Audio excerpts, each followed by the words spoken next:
Tu ne peux plus prendre ce que tu as vomi. Tu ne peux plus faire ça. Tu es une personne transformée. Tu es mort. Tu es mort dans le péché. Et maintenant, Dieu, c'est lui qui prend ton corps. Voilà pourquoi Paul pouvait dire, ce n'est plus moi qui vis, mais c'est Christ qui vit en moi. Amen. Amen. Et lorsque Christ vit en toi, on doit voir les œuvres dignes de l'évangile. Ta manière de parler change. On sent le langage de la foi. Même quand une situation, quand tu arrives, tu as le langage de la foi. On ne peut pas te convaincre parce que tu écoutes que ton maître. Satan va parler, tu vas rejeter ça parce que tu vas reconnaître la voix de ton maître. Tu sauras que ça, ce n'est pas la parole. Mais ça, par contre, c'est la parole. Tu vas identifier la voix de ton Dieu. C'est ce qui se passe. Et Dieu nous appelle à être des véritables chrétiens. On ne doit pas être des imitateurs.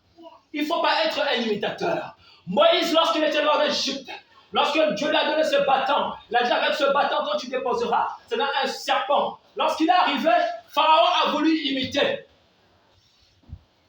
Les magiciens de Pharaon aussi ont fait apparaître les serpents. Mais comme c'était l'imitation, ce n'était pas l'original. L'original, c'était le serpent de Moïse. Le serpent de Moïse a bouffé les autres serpents. Pourquoi? Parce que c'était l'original. Amen. Imiter n'est jamais égalé. Tu ne peux pas imiter le Saint-Esprit. Il y a des gens qui imitent. Voilà pourquoi ils vont chercher la puissance. Ils sont bas.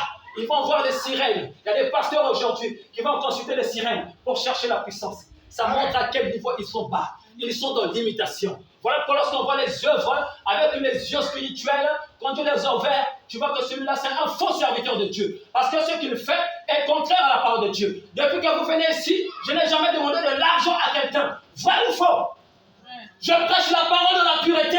Mon but, c'est racheter les âmes. Ce n'est pas sucer, prendre l'argent des gens. Parce que mon Dieu est riche. Quand j'avais besoin d'argent, je n'ai pas demandé à qui que ce soit. J'ai demandé à mon Dieu et mon Dieu m'a donné l'argent. J'avais besoin du travail. J'ai demandé à mon Dieu, il m'a donné le travail.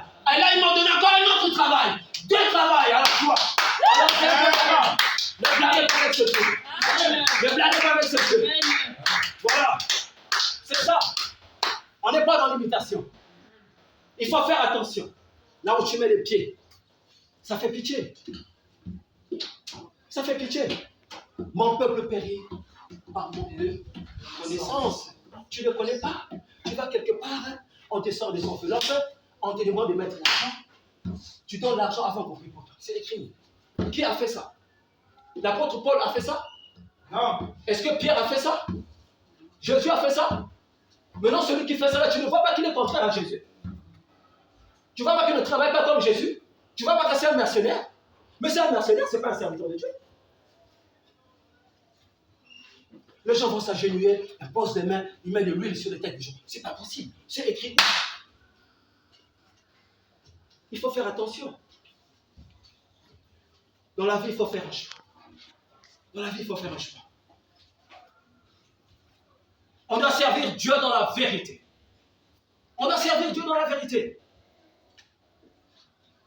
Et lorsque quelqu'un a le Saint-Esprit, il ne sait, ce n'est pas toi de lui dire ça. Il est conscient, il sait qu'il a quelque chose. L'apôtre Paul, quand il est arrivé devant le paralytique, il savait qu'il avait Dieu. Il connaissait sa position. Il a vu quelqu'un qui n'a jamais marché. Un homme de plus de 40 ans. Il n'a pas baissé la garde. Quand il a vu cette personne, la personne lui a demandé l'or et l'argent. Il faut dire, mais l'or et l'argent. L'or et l'argent, quand je vois que tu n'as pas de pieds, tu me demandes l'or et l'argent. L'or et l'argent, ça ne peut pas restaurer tes pieds. Moi, j'ai plus que ça. J'ai ni or ni argent. Mais ce que j'ai, je te le donne. Au nom de Jésus-Christ, lève-toi et marche. Et le paralytique a marché. C'était l'expérience, la démonstration de la puissance du Saint-Esprit. Voilà pourquoi Paul, avec la révélation, pouvait dire aux gens, je ne suis pas venu avec de vains discours, mais je suis venu avec la démonstration de la puissance du Saint-Esprit. Un vrai prédicateur doit manifester Jésus. Il faut prêcher aux gens la vérité. Il ne faut pas embrouiller les gens. Il faut faire très attention. Il y a beaucoup de pasteurs qui sont dans la fausseté. Et Satan va vous montrer des choses bizarres. Satan n'aime pas voir des gens qui avancent dans la parole de Dieu, des gens qui avancent. Satan va toujours vouloir gaspiller ton témoignage. Amen. Moi, mon but, c'est de parler, de prêcher l'évangile, d'exhorter les gens. Et les hommes, il s'agit des femmes et des hommes. J'exhorte tout le monde. Il y a des gens qui, lorsqu'ils me voient passer, quand je vais parfois juste chez la sœur Muriel là-bas, les gens pensent que je suis avec la sœur Muriel. Il y a des gens qui pensent comme ça. Quand ils me voient assis là où la sœur Muriel travaille, quand les gens passent là, ils pensent que je suis avec la sœur. Je suis parti assister à un séminaire avec la sœur Abby. Il y a quelqu'un, j'ai écouté de mes propres oreilles, il parlait, et je lui ai même répondu. Il se dit que je sors avec la sœur Abby. C'est trop bas, c'est trop bête. Quelqu'un qui a reçu le Saint-Esprit authentique, il devient une nouvelle créature en Jésus-Christ. Il réagit comme Joseph. Il avait la crainte de l'Éternel. Il n'a pas vu la beauté de la femme de Potiphar. Quand quelqu'un a vraiment le Saint-Esprit, il ne peut plus repartir dans les choses mauvaises. Et Satan, le but pour lequel il le fait, ça montre qu'il est en train de prendre les coups. Il est en train de prendre les coups. Voilà. Je suis en train de l'assommer. Amen. Voilà pourquoi il commence à faire ça. Il pense qu'il va me fatiguer. Je n'irai plus exhorter les filles. Bien au contraire. Hier, j'ai fait 2 tours là où la sœur Abby habite. Je suis parti, j'ai exhorté le frère Moïse. J'ai fait ça. Je dis à Satan, si tu penses que tu vas m'arrêter, tu ne peux pas. Je suis investi de l'autorité céleste. C'est Dieu qui m'a envoyé. Je vais répondre à qui? Je vais respecter qui? Est-ce que ce sont les hommes ou bien Dieu? Je crois que Dieu aussi a dit quelque chose comme ça. Amen. Alors, je vais respecter Dieu. Je vais prêcher la parole. Je suis entré dans le cours. J'ai prêché à Moïse. Amen. Je suis entré là où la sœur Abby habite. Elle n'était pas là. J'ai prêché. Il y avait sa sœur et une autre sœur là et son petit frère. J'ai prêché. Amen. Je suis rentré à la maison. Vers 15h, 16h, je suis reparti. J'ai encore prêché. Amen. Satan ne peut pas m'arrêter. Plus si tu vas parler, plus je vais monter. Amen. Je vais prendre la force de monter encore. Amen. Je sais ce que j'ai reçu. Mais bien, ne blâmons pas avec la puissance de Dieu. Ne blâmons pas avec ça. Qu'est-ce qu'on peut gagner de précieux ici sur la terre? Qu'est-ce qu'on peut gagner de précieux? Dieu, avec sa grande intelligence, a dit, cherchez d'abord le royaume des cieux. Le reste lui sera donné après. D'abord la vie éternelle. D'abord la vie éternelle. Le reste nous sera donné après. Cherchons la vie éternelle. Cherchons le salut. Moi, je vais voir mes frères et sœurs être transformés. Quand nous serons au ciel, ça sera une grande joie. Ah, si mon frère n'était pas venu me prêcher, s'il n'était pas venu. Dieu sait pourquoi il met une personne sur ton chemin. Si je n'avais pas rencontré le frère Idar Latono, aujourd'hui je serais encore dans la boue du péché. Mais quand je l'ai rencontré, il faut que tu rencontres un homme qui est loin. Un homme qui a réellement reçu le Saint-Esprit. Pas un mercenaire. Un mercenaire, il va encore tout l'esprit dans la tâche. Amen. Il y a des gens qui pensent qu'il va trouver la solution quand c'est un faux prophète. Il va encore t'injecter dans de mauvais esprits. Il va faire des incantations. Il va te toucher, tu vas bouger, on va croire que c'est l'ancien. N'oubliez pas qu'il y a aussi l'imitation. J'ai parlé de Moïse, non? L'imitation. Mais quand tu vois l'imitation et l'original, il y a toujours la différence. Amen. Il va toucher la voix de la personne en train de faire ça. Alors qu'il est en train de nous envoyer encore des esprits bizarres. Tu penses que tu vas être guéri, tu vas encore te gaspiller. À l'hôpital aussi, c'est ce qui se passe. Il y a des gens qui vont mourir à l'hôpital. Tu es malade, tu penses que tu es parti voir le médecin. Comme tu n'as pas Dieu, tu ne pries pas. On te demande de prier, tu ne sais pas que le monde est gaspillé. Les francs-maçons, les satanistes sont partout, même à l'hôpital. Celui que tu vas voir le médecin, c'est lui encore qui va te tuer. Amen. Il va prendre une injection, il travaille de connivence avec ceux qui sont à la mort. Ça devient un business. Les gens doivent beaucoup mourir pour que l'argent rentre. Voilà pourquoi les gens qui se réveillent même à la mort, lorsque le malade se réveille, ils prennent, ils tuent encore les gens. Vous avez déposé votre corps, le corps n'avait pas une plaie. Mais quand vous allez prendre le corps avait une plaie. Qu'est-ce qui s'est passé? La personne s'est réveillée avec le froid. Et ils ont assommé la personne. Parce que c'est un business, l'argent doit rentrer. Et toi, quand tu parles de Dieu, tu penses que c'est la blague. Quand tu vas partir là-bas, ça peut aussi t'arriver. Ça n'arrive pas qu'aux autres, ça peut t'arriver. Voilà pourquoi tu dois avoir Dieu. Quand tu as Dieu, tu verras la grandeur de Dieu. Tu verras la grandeur de Dieu. Dieu aime les gens qui ont la foi. Dieu aime les gens qui ont la foi. Lorsque Lazare est mort, Dieu est arrivé. Jésus n'était pas là. Lazare est mort. Mais quand Jésus est revenu, le 4e jour, Marthe a dit à Jésus, si tu étais là, mon frère n'allait pas mort. Jésus a dit, je suis le chemin, je suis la vie et la résurrection. Quelque chose comme ça. Et lorsqu'il a dit ça, Marthe a cru ça. Elle avait la foi. Oui. Parce que si tu étais là, mon frère n'allait pas mort. Mais c'est le Dieu de la restauration. Lazare était mort le 4e jour. Scientifiquement parlant, il est démontré que le 4e jour, quand tu meurs, le corps commence à se décomposer. Amen. Mais quand Jésus a crié Lazare, Lazare est sorti de la tombe. La puissance de la résurrection du Seigneur Jésus-Christ. Amen. Il a ramené Lazare à la vie. Parce que Marthe avait la foi. Tu n'as pas la foi, voilà pourquoi tu rates beaucoup de choses. Tu penses que Dieu est incapable. Dieu lui-même la réaction de la foi. Il te prend dans le fumier. Je crois que c'est un psaume, ou bien, si ce n'est pas dans le psaume, c'est dans le proverbe, quelque chose comme ça. J'avais lu ça quelque part, mais je ne sais plus trop. Dieu, c'est celui qui te prend dans le fumier et qui te place parmi les grands. Quand il te prend dans le fumier, c'est quand il te prend dans la boue du péché. Dans la boue du péché, quand tu es dans les bars, tu danses. Là, tu es dans le fumier. Parce qu'il n'y a pas la vie là-bas dans les bars. Il n'y a pas la vie dans les caves. Il n'y a pas la vie dans les VIP. Il n'y a pas la vie, il n'y a que la mort là-bas. Là-bas, tu es dans le fumier. Mais quand tu acceptes Jésus, quand tu reconnais l'œuvre de la croix, alors il va te prendre dans le fumier et il va te placer parmi les grands. Les grands dans ce monde, ce sont ceux qui ont le Saint-Esprit. Ce sont les dieux. C'est eux les grands. Amen. Je suis plus que tous les présidents du monde entier. Amen. Parce que j'ai Dieu. Amen. J'ai le Saint-Esprit. Amen. Amen. Donc Dieu m'a pris dans la boue du péché. Il m'a pris là où j'étais dans la boue du péché. Et il m'a placé parmi les grands. Il m'a donné le Saint-Esprit. Amen. Amen. Voilà maintenant comment je peux vaincre le monde. Là où Satan arrive à m'avoir, il ne peut plus m'avoir, il ne comprend pas. Voilà. Le coup n'a konzo. Quand j'arrive, même la mission que je suis debout.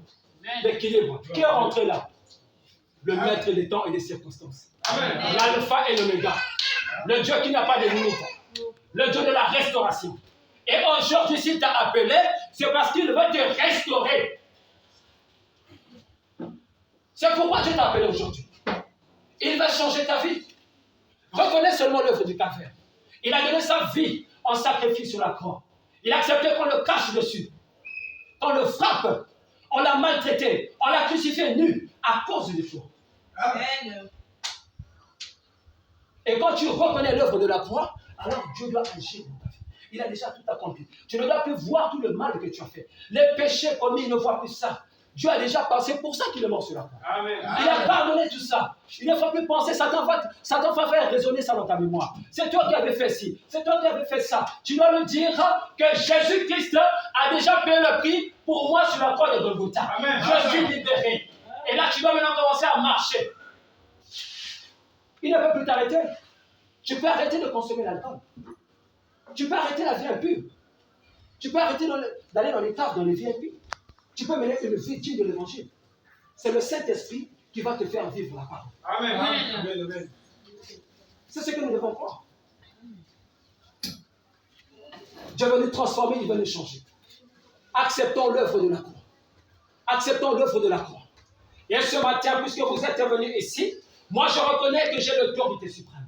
Je reconnais que j'ai le Saint-Esprit. Je reconnais que Dieu m'a changé. Ce qui prouve ça, c'est la vie que je mène aujourd'hui. Alors maintenant que vous êtes venus ce matin, celui qui a une situation, maintenant par l'autorité du Saint-Esprit, je brise les liens de famille qui te bloquent. Au nom suprême de Jésus, Amen. Tu n'as qu'à dire Amen. Je brise tout ce que Satan a planté dans ta vie.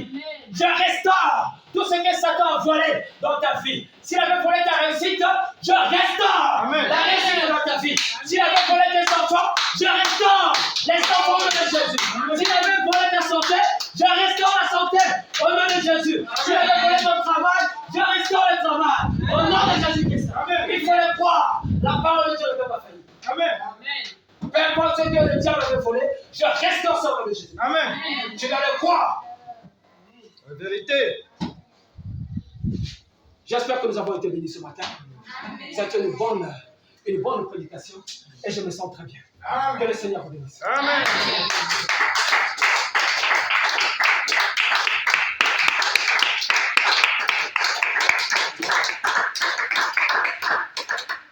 Alléluia. Amen. Nous allons prendre la deuxième de la bénédiction. Si tu veux te tenir debout, si tu veux être à genoux, tel que tu es conduit, par rapport à ce que tu as écouté, tu vas parler au Seigneur. Amen. Amen. Nous allons fermer les yeux.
Ne connais pas? C'est l'adoration, ne connais pas. Oh, Yahweh, Nalingi Namona, Nalingi Namona, Lokole Solakina Ana, Oh, Yana Yoye, Nalingi Namona, Nalingi Namona,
Oui, mon frère, ma soeur, Dieu est un Dieu de résurrection.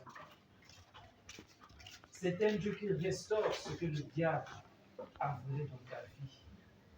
Quand tu vois ton frère qui menait une mauvaise vie, aujourd'hui te parler de Christ, tu as devant toi l'exemple de la résurrection, de la restauration de la vie d'une personne. Celui qui fait ça, c'est Jésus-Christ. Tout ce que tu as perdu, mon frère, ma soeur, Dieu est capable de te l'accorder. Ce qu'il dit est la vérité, mon frère, ma soeur. Par rapport à ce que tu as écouté aujourd'hui, prie le Seigneur, ouvre ton cœur, ne t'occupe pas de celui qui est à côté de toi. Vois que Jésus-Christ est devant toi. Vois les problèmes de ta vie. Demande-le ce que tu veux. Il est là pour te l'accorder. Prie le Seigneur, mon frère, ma soeur. Élevons tous nos voix, prions le Seigneur.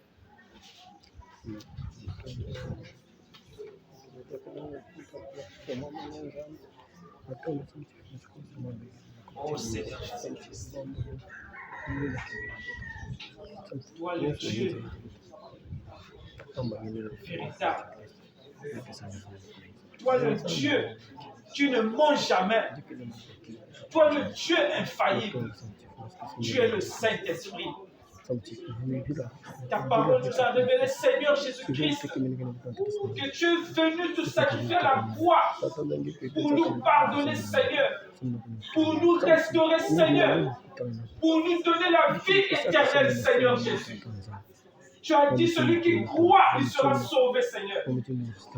Il sera comme Adam, le premier homme que tu as créé, Père éternel. Cela est la vérité, Seigneur Jésus-Christ. Oh Dieu Tout-Puissant, Père éternel. Ce matin, Seigneur Jésus, tu m'as parlé, Père éternel, mon Dieu. Tu m'as dit, Seigneur Jésus, qu'il faut croire en toi, Seigneur. Comme Job, Seigneur Jésus. Il avait cru en toi, Seigneur. Et tu l'avais restauré, ce qu'il avait perdu dans sa vie, Père. Oh Seigneur Jésus-Christ, Père éternel. Dans ma vie, Seigneur Jésus-Christ, mon Dieu. J'ai besoin de ta présence, mon Dieu. Du remplissage de ton Saint-Esprit, Père éternel. J'ai besoin, Seigneur Jésus-Christ, mon Dieu, de la richesse, Père éternel, mon Dieu, que le diable avait volé, Père éternel, mon Dieu. J'ai besoin, Seigneur Jésus-Christ, mon Dieu, oh Père éternel, mon Dieu, de la restauration de ma vie sociale, Père. Seigneur Jésus-Christ, Père éternel, tu es la vérité, Seigneur Jésus. Je veux voir ta gloire dans ma vie, Père éternel. Comme tu l'as fait, Seigneur Jésus-Christ, mon Dieu.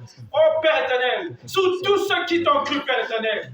Oh Jésus, dans la vie de Paul, Seigneur Jésus. Dans la vie de mon pasteur Ida, Seigneur Jésus. Dans la vie de mon frère Pasteur, Seigneur Jésus. Je veux voir ta gloire, Père éternel, mon Dieu. Tu as dit, Père éternel, à travers la prière, Seigneur Jésus, que tu vas restaurer tout ce que le diable a volé dans ma vie, Père.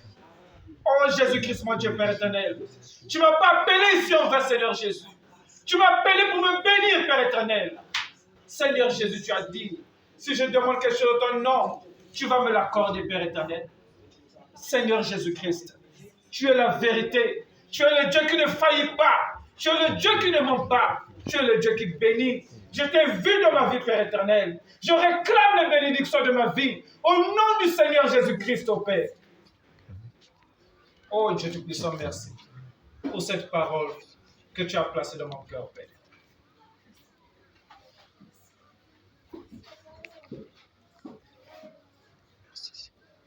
Ici-bas, rien ne m'attire, rien du monde je ne désire, car mon Sauveur maintenant est tout pour moi. Il a transformé mon cœur, m'a donné le vrai bonheur, car le Saint-Esprit demeure en moi. Il demeure, il demeure, alléluia, il demeure en moi. Marchons sur les trois chemins, j'ai la joie soir et matin, car le Saint-Esprit demeure en moi. Je marche selon l'Esprit, à la croix il m'a conduit. Je ne vis plus, mais Jésus-Christ vit en moi. Je suis fils du Dieu vivant, je m'avance triomphant, car le Saint-Esprit demeure en moi. Il demeure, il demeure, alléluia, il demeure en moi. Marchons sur les trois chemins, j'ai la joie soir et matin, car le Saint-Esprit demeure en moi. Rafraîchi par sa présence, fortifié par sa puissance, mon seul but est de servir Jésus mon roi. Revêtons l'armure sainte, je combats Satan sans crainte, car le Saint-Esprit